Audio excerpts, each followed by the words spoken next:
El viejo Mason, guardián de uno de los más antiguos y descuidados cementerios de Salem, sostenía una verdadera contienda con las ratas.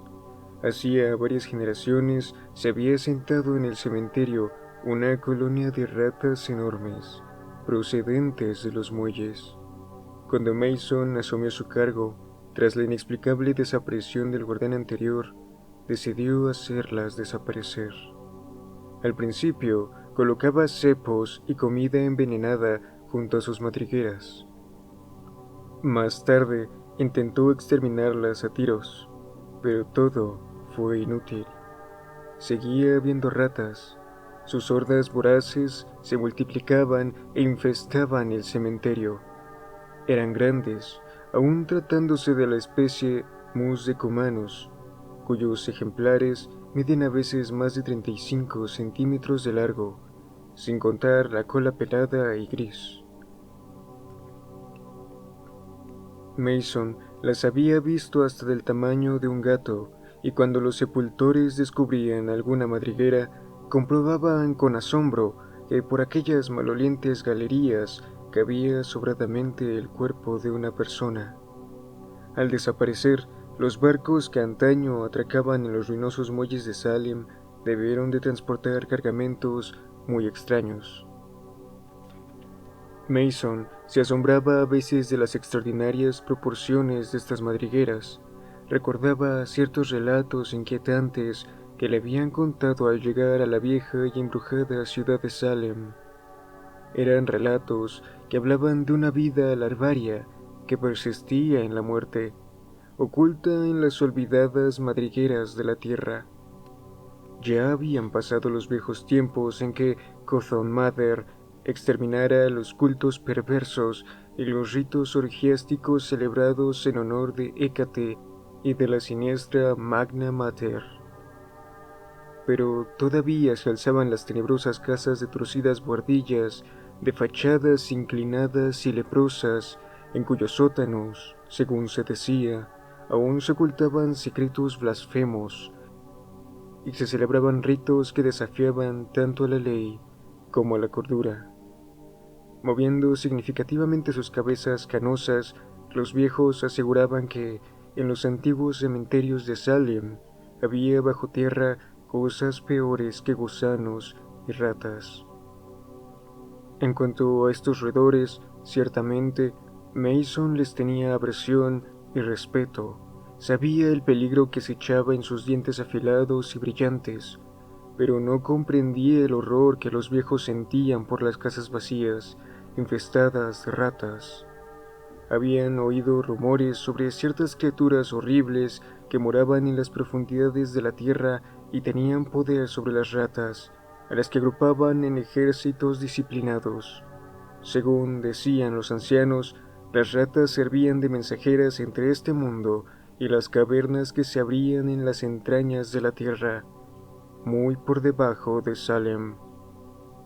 Y aún se decía que algunos cuerpos habían sido robados de las sepulturas con el fin de celebrar festines subterráneos y nocturnos. El mito del flautista de Hamelin era una leyenda que ocultaba, en forma de alegoría, un horror blasfemo, y, según ellos, los negros abismos habían parido abortos infernales que jamás salieron a la luz del día. Mason no hacía ningún caso de semejantes relatos, no fraternizaba con sus vecinos y, de hecho, hacía lo posible por mantener en secreto la existencia de las ratas. De conocerse el problema, quizá iniciasen una investigación, en cuyo caso tendrían que abrir muchas sepulturas y, en efecto, hallarían ataúdes perforados y vacíos que atribuirían a las actividades de las ratas, pero descubrirían también algunos cuerpos con mutilaciones muy comprometedoras para Mason. Los dientes postizos suelen hacerse de oro puro y no se los extraen a uno cuando muere. Las ropas, naturalmente, son harina de otro costal, porque la compañía de pompas fúnebres suele proporcionar un traje de paño sencillo, perfectamente reconocible después. Pero el oro no lo es. Además, Mason negociaba también con algunos estudiantes de medicina y médicos poco escrupulosos que necesitaban cadáveres sin importarles demasiado su procedencia. Hasta entonces, Mason se las había arreglado muy bien para que no se iniciase una investigación. Había negado ferozmente la existencia de las ratas, aun cuando algunas veces éstas le hubieran arrebatado el botín. A Mason no le preocupaba lo que pudiera suceder con los cuerpos después de haberlos expoliado, pero las ratas solían arrastrar el cadáver entero por un boquete que ellas mismas roían en el ataúd. El tamaño de aquellos agujeros tenía a Mason asombrado. Por otra parte, se daba la curiosa circunstancia de que las ratas hordaban siempre los ataúdes por uno de los extremos y no por los lados. Parecía como si las ratas trabajasen bajo la dirección de algún guía dotado de inteligencia. Ahora se encontraba ante una sepultura abierta. Acababa de quitar la última paleta de tierra húmeda y de arrojarla al montón que había ido formando a un lado. Desde hacía varias semanas no paraba de caer una llovizna fría y constante. El cementerio era un lodazal de barro pegajoso del que surgían las mojadas lápidas en formaciones irregulares. Las ratas se habían retirado a sus agujeros. No se veía ni una, pero el rostro flaco y desgalichado de Mason reflejaba una sombra de inquietud. Había terminado de descubrir la tapa de un ataúd de madera. Hacía varios días que lo habían enterrado, pero Mason no se había atrevido a desenterrarlo antes. Los parientes del fallecido venían a menudo a visitar su tumba, aún lloviendo, pero a estas horas de la noche no era fácil que vinieran, por mucho dolor y pena que sintiesen. Y con este pensamiento tranquilizador se enderezó y echó a un lado la pala. Desde la colina donde estaba situado el cementerio se veían parpadear débilmente las luces de Salem a través de la lluvia pertinaz. Sacó la linterna del bolsillo porque iba a necesitar luz. Apartó la pala y se inclinó a revisar los cierres de la caja. De repente se quedó rígido. Bajo sus pies había notado un rebullir inquieto, como si algo arañara o se revolviera dentro. Por un momento sintió una punzada de terror supersticioso que pronto dio paso a una rabia furiosa al comprender el significado de aquellos ruidos. Las ratas se le habían adelantado otra vez. En un rapto de cólera, Mason arrancó los cierres del ataúd, metió el canto de la pala bajo la tapa e hizo palanca, hasta que pudo levantarla con las dos manos. Luego encendió la linterna y la enfocó al interior del ataúd. La lluvia salpicaba el blanco tapizado de raso. El ataúd estaba vacío. Mason percibió un movimiento furtivo en la cabecera de la caja y dirigió hacia allí la luz.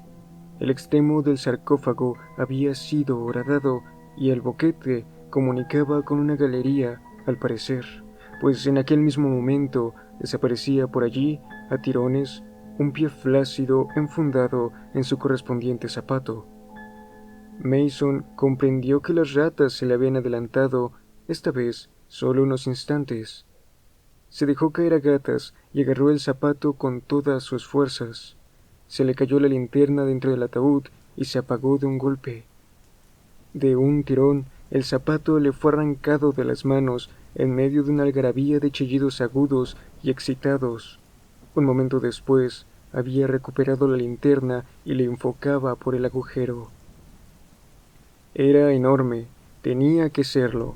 De lo contrario, no habrían podido arrastrar el cadáver a través de él. Mason intentó imaginarse el tamaño de aquellas ratas capaces de tirar del cuerpo de un hombre. De todos modos, él llevaba su revólver cargado en el bolsillo, y esto le tranquilizaba. De haberse tratado del cadáver de una persona ordinaria, Mason habría abandonado su presa a las ratas antes de aventurarse por aquellas estrechas madrigueras. Pero recordó los gemelos de sus puños y el alfiler de su corbata, cuya perla debía ser indudablemente auténtica, y, sin pensarlo más, se prendió la linterna al cinturón y se metió por el boquete. El acceso era angosto. Delante de sí, a la luz de la linterna, podía ver cómo las suelas de los zapatos seguían siendo arrastradas hacia el fondo del túnel de tierra. También él trató de arrastrarse lo más rápidamente posible, pero había momentos en que apenas era capaz de avanzar, aprisionado entre aquellas estrechas paredes de tierra. El aire se hacía irrespirable por el hedor de la carroña. Mason decidió que, si no alcanzaba el cadáver en un minuto, volvería para atrás. Los temores supersticiosos empezaban a agitarse en su imaginación, aunque la codicia le instaba a proseguir. Siguió adelante y cruzó varias bocas de túneles adyacentes. Las paredes de la madriguera estaban húmedas y pegajosas. Por 2 veces oyó a sus espaldas pequeños desprendimientos de tierra. El segundo de estos le hizo volver la cabeza. No vio nada, naturalmente, hasta que enfocó la linterna en esa dirección. Entonces vio varios montones de barro que casi obstruían la galería que acababa de recorrer. El peligro de su situación se le apareció de pronto en toda su espantosa realidad. El corazón le latía con fuerza solo de pensar en la posibilidad de un hundimiento. Decidió abandonar su persecución, a pesar de que casi había alcanzado el cadáver y las criaturas invisibles que lo arrastraban. Pero había algo más, en lo que tampoco había pensado. El túnel era demasiado estrecho para dar vuelta. El pánico se apoderó de él por un segundo, pero recordó la boca lateral que acababa de pasar y retrocedió dificultosamente hasta que llegó a ella. Introdujo allí las piernas hasta que pudo dar la vuelta.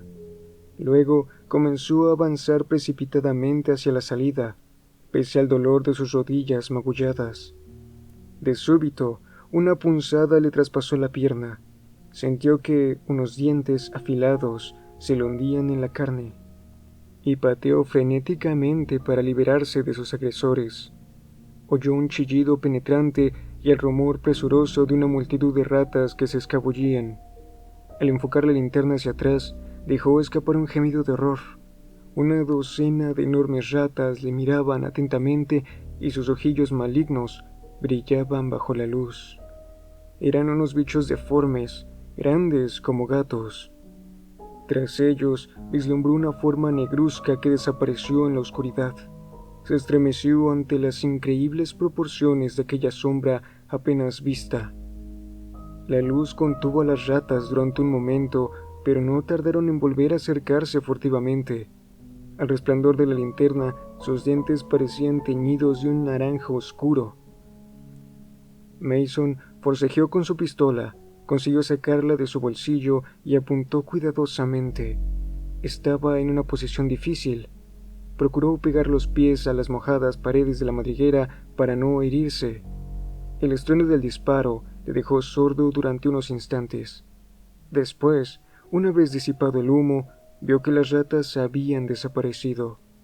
Se guardó la pistola y comenzó a reptar velozmente a lo largo del túnel, pero no tardó en oír de nuevo las carreras de las ratas que se le echaron encima otra vez. Se le amontonaron sobre las piernas, mordiéndole y chillando de manera enloquecedora. Mason empezó a gritar mientras echaba mano a la pistola. Disparó sin apuntar, de suerte que no se hirió de milagro. Esta vez las ratas no se alejaron demasiado, no obstante. Mason aprovechó la tregua para reptar lo más deprisa que pudo, dispuesto a hacer fuego a la primera señal de un nuevo ataque. Oyó movimientos de ratas y alumbró hacia atrás con la linterna. Una enorme rata gris se paró en seco y se quedó mirándole, sacudiendo sus largos bigotes y moviendo de un lado a otro, muy despacio, su cola áspera y pelada.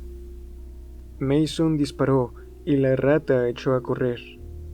Continuó arrastrándose. Se había detenido un momento a descansar junto a la negra abertura de un túnel lateral, cuando descubrió un bulto informe sobre la tierra mojada un poco más adelante.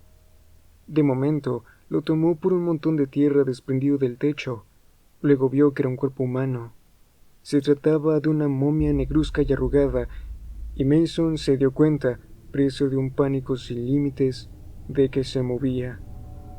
Aquella cosa era monstruosa, avanzaba hacia él, y en la luz de la linterna vio su rostro horrible a muy poca distancia del suyo. Era una calavera casi descarnada, la faz de un cadáver que ya llevaba años enterrado, pero animada de una vida infernal. Tenía unos ojos vidriosos, hinchados y saltones que delataban su ceguera, y, al avanzar hacia Mason, lanzó un gemido plañidero y entreabrió sus labios pustulosos, desgarrados en una mueca de hambre espantosa. Mason sintió que se le helaba la sangre. Cuando aquel horror estaba ya a punto de rozarle, Mason se precipitó frenéticamente por la abertura lateral. Oyó arañar en la tierra justo a sus pies y el confuso gruñido de la criatura que le seguía de cerca.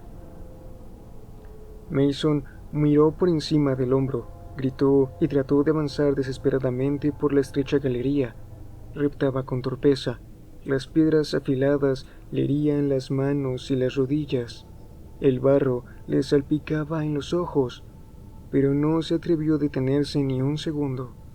Continuó avanzando a gatas, jadeando, rezando y maldiciendo histéricamente. Con chillidos triunfales, las ratas se precipitaron de nuevo sobre él con una horrible voracidad pintada en sus ojillos. Mason estuvo a punto de sucumbir bajo sus dientes, pero logró desembarazarse de ellas. El pasadizo se estrechaba y, sobrecogido por el pánico, pataleó, gritó y disparó, hasta que el gatillo pegó sobre una cápsula vacía, pero había rechazado las ratas. Observó entonces que se hallaba bajo una piedra grande, encajada en la parte superior de la galería, que le oprimía cruelmente la espalda. Si pudiera dejarla caer de forma que obstruyese el túnel. La tierra estaba empapada por el agua de la lluvia. Se enderezó y se puso a quitar el barro que sujetaba la piedra. Las ratas se aproximaban. Veía brillar sus ojos al resplandor de la linterna. Siguió cavando, frenético, en la tierra. La piedra cedía. Tiró de ella y la movió de sus cimientos. Se acercaban las ratas. Era el enorme ejemplar que había visto antes, gris, leprosa, repugnante. Avanzaba enseñando sus dientes anaranjados. Mason dio un último tirón de la piedra y la sintió resbalar hacia abajo. Entonces reanudó su camino a rastras por el túnel. La piedra se derrumbó tras él y oyó un repentino alarido de agonía. Sobre sus piernas se desplomaron algunos terrones mojados. Más adelante le atrapó los pies un desprendimiento considerable del que logró desembarazarse con dificultad. El túnel entero se estaba desmoronando. Jadeando de terror, Mason avanzaba mientras la tierra se desprendía tras él. El túnel seguía estrechándose, hasta que llegó un momento en que apenas pudo hacer uso de sus manos y piernas para avanzar. Se retorció como una anguila, hasta que, de pronto, notó un jirón de raso bajo sus dedos crispados, y luego su cabeza chocó contra algo que le impedía continuar. Movió las piernas y pudo comprobar que no las tenía apresadas por la tierra desprendida. Estaba boca abajo. Al tratar de incorporarse, se encontró con que el techo del túnel estaba a escasos centímetros de su espalda. El terror le descompuso. Al salirle al paso aquel ser espantoso y ciego, se había desviado por un túnel lateral, por un túnel que no tenía salida. Se encontraba en un ataúd vacío al que había entrado por el agujero que las ratas habían practicado en su extremo. Intentó ponerse boca arriba, pero no pudo. La tapa del ataúd le mantenía inexorablemente inmóvil. Tomó aliento entonces e hizo fuerza contra la tapa. Era inamovible y aun si lograse escapar del sarcófago, ¿cómo podría excavar una salida a través del 1,5 metros de tierra que tenía encima? Respiraba con dificultad. Hacía un calor sofocante y el hedor era irresistible. En un paroxismo de terror, desgarró y arañó el fondo acolchado hasta destrozarlo. Hizo un inútil intento por cavar con los pies en la tierra desprendida que le impedía la retirada. Si lograse solamente cambiar de postura, podría excavar con las uñas una salida hacia el aire. Hacia el aire. Una agonía cadente penetró en su pecho. El pulso le dolía en los globos de los ojos. Parecía como si la cabeza se le fuera hinchando, a punto de estallar. Y de súbito oyó los triunfales chillidos de las ratas. Comenzó a gritar, enloquecido, pero no pudo rechazarlas esta vez. Durante un momento se revolvió histéricamente en su estrecha prisión y luego se calmó, boqueando por falta de aire. Cerró los ojos, sacó su lengua ennegrecida y se hundió en la negrura de la muerte, con los locos chillidos de las ratas taladreándole los oídos.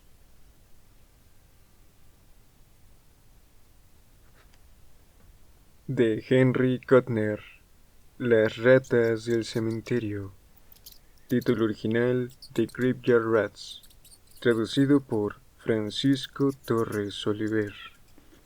En Los mitos de Cthulhu, Howard Phillips Lovecraft y otros, de Alianza Editorial.